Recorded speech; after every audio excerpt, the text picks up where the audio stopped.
Hello viewers, welcome to my channel মৌয়ের সাথে রান্না বান্না। আজকের রেসিপি হায়দ্রাবাদি চিকেন মশালা।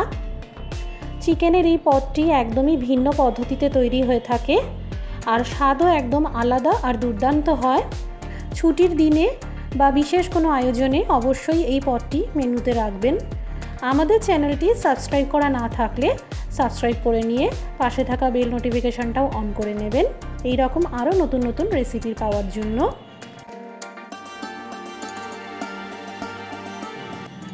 প্রথমে দিয়ে দিলাম রিফাইন্ড অয়েল। তেল ভালোভাবে গরম হয়ে যাওয়ার পর দিয়ে দিলাম কুচানো পেঁয়াজ। টোটাল 3টে বড় সাইজের পেঁয়াজ কুচিয়ে নিয়েছি। অরিজিনাল হায়দ্রাবাদি চিকেন মশালার স্বাদ আনতে হলে সর্বপ্রথম এই বেরেস্তা বানিয়ে নিতে হবে। একদম হাই ফ্লেম করে পেঁয়াজ কুচি লালচে করে ভেজে নিতে হবে।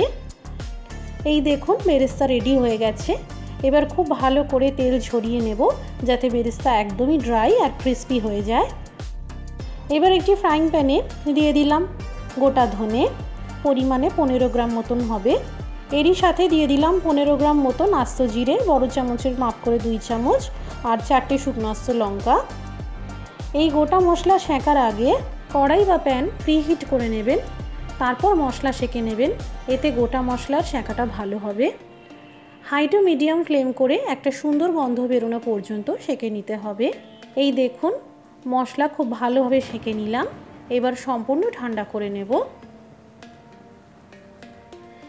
এখানে বেরেস্তা ঠান্ডা করে নিয়েছি। ঠান্ডা হয়ে যাওয়ার পর দেখুন কতটা ক্রিস্পি আর ঝুরঝুরে তৈরি হয়েছে।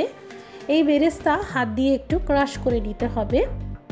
এই হায়দ্রাবাদি চিকেন মশালাতে বেরেস্তা সাধারণত এইভাবেই ব্যবহার করা হয়। এখানে আমি টোটাল 12টা পিস চিকেন নিয়েছি। পরিমাণে হবে 600 গ্রাম। আপনাদের ইচ্ছে হলে ব্রয়লার চিকেন দিয়েও বানাতে পারেন। এই ক্রাশ করা বেরেস্তা দিয়ে দিলাম। এরই সাথে দিয়ে দিলাম আদা রসুনের পেস্ট, বড় চামচের মাপ করে 4 চামচ। বাড়িতে পাতা টক দই নিয়েছি আধা কাপের সমান। সামান্য লবণ দিয়ে দিলাম।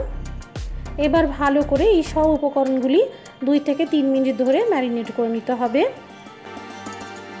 এবার এই সব উপকরণের সাথে চিকেনের পিস ভালো করে বেশ 2 থেকে 3 মিনিট ধরে ম্যারিনেট করে নিতে হবে।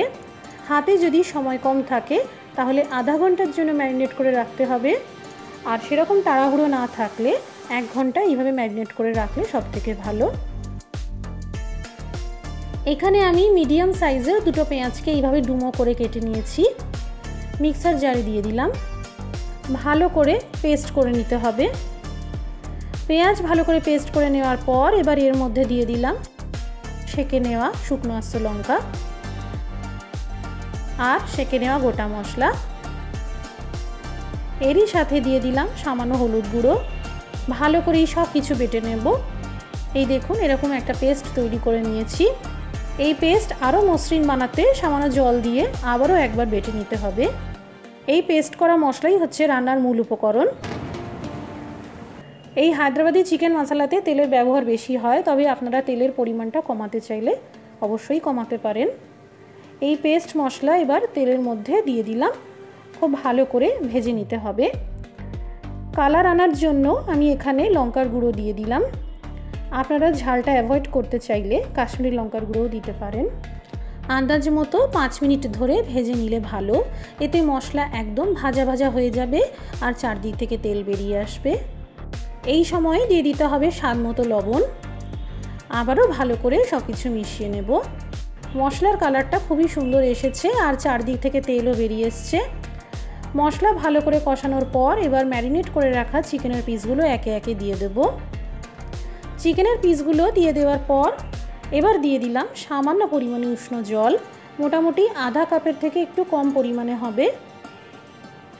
এবার এই মশলার সাথে এই ম্যারিনেট করা চিকেন বেশ 10 মিনিট মতন কষাতে হবে। গ্যাসের আঁচটা মাঝারি করে রাখতে হবে। এই কষানোটা খুবই গুরুত্বপূর্ণ। এতে মশলার সাথে চিকেনের ম্যারিনেট করা মশলা মিক্স হয়ে ভেজে যাবে আর রান্নার ফ্লেভারটা আরও দুর্দান্ত আসবে। এই দেখুন মশলার সাথে ম্যারিনেট করা চিকেন কত সুন্দর ভাজা ভাজা হয়ে গেছে আর কোনো রকম জলভাব নেই। এবার এইভাবেই একদম কম আঁচে ঢেকে জাস্ট 5 মিনিট রান্না করব। 5 মিনিট হয়ে গেছে। চিকেনের পিসগুলো খুবই সফট আর টেন্ডার হয়ে গেছে। এবার এই গ্রেভি তৈরি করার জন্য দিয়ে দিলাম আধা গ্লাস মতন উষ্ণ জল, কয়েকটা কাঁচা লঙ্কা দিয়ে দিলাম। এবার একদম কম আঁচে ঢেকে 5 মিনিট রান্না করব। 5 মিনিট হয়ে গেছে। এই দেখুন একদম হায়দ্রাবাদের রেস্টুরেন্টগুলোর মতন গ্রেভিটা তৈরি হয়েছে আর চিকেন খুব সুন্দর সফট আর জুসি হয়েছে। এবার দিয়ে দিলাম সামান্য গরম মশলার গুঁড়ো আর কুচানো ধনেপাতা।